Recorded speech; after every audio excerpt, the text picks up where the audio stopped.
నమస్తే సార్. మోసం sir good touch bad touch అని ఉంటుంది కదా సార్ చిన్న పిల్లలకి.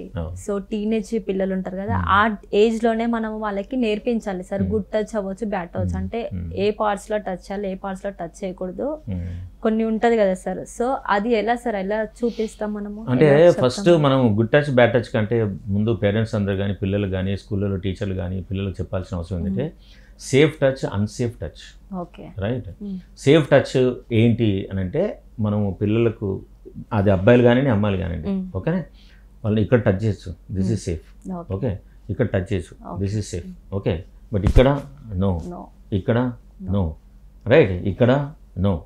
సో ఇది మనం పిల్లలకు పదే పదే మనం పాటల ద్వారా పోస్టర్ల ద్వారా అటు అబ్బాయిలకు కానీ ఇటు అమ్మాయిలు, ఇది ఓన్లీ అమ్మాయిలకు సంబంధించిన విషయం కాదు, ఇది ఇటు అబ్బాయిలకి ఇటు అమ్మాయిలకి ఇద్దరు కూడా సంబంధించిన విషయం అనేదాన్ని మనం దాదాపుగా ఫస్ట్ క్లాస్ నుంచే, ఈవెన్ వీళ్ళైతే ఎల్కేజీలో ఉండగలిగితే ఎల్కేజీ నుంచే కనుక చెప్పగలిగితే పిల్లలు డెఫినెట్గా అలర్ట్ అవుతారు, వాళ్ళు చేసుకోగలుగుతారు. అండ్ పిల్లలకు మనం చెప్పాల్సింది ఏంటంటే ఇది ఎప్పుడైతే అన్సేఫ్ టచ్ అవతల వాళ్ళు మనకు చేస్తున్నారు అంటే నీకు ఉన్న పెద్ద ఆయుధం ఏంటి, అరవడం. పిల్లలకు చెప్పాలి మనం.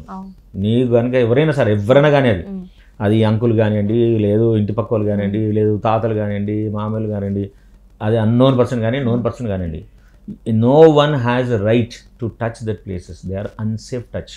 సో మనం ఆ అన్సేఫ్ టచ్ను పిల్లలకు చేసిన తర్వాత ఎవరైనా టచ్ చేస్తే we must tell them to shout at peakest of your voice. చేస్తే కనుక ఇమ్మీడియట్గా పక్కకున్న వాళ్ళు పెద్దవాళ్ళు కానివ్వండి, టీచర్లు కానివ్వండి, లేదు వాళ్ళ క్లాస్మేట్స్ కానివ్వండి, లేదు పేరెంట్స్ కానివ్వండి, ఇమ్మీడియట్గా అటెన్షన్ వస్తుంది and we can save the child.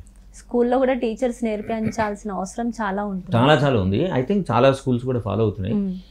Parents కూడా వాళ్ళ పిల్లలకు నేర్పిస్తారని ఆశిద్దాం. So is a very simple method but very powerful and we can save your children. వీటి వల్ల చాలా జరుగుతున్నాయి సార్ ఇప్పుడు రీసెంట్గా. Thank you sir, thank you so much.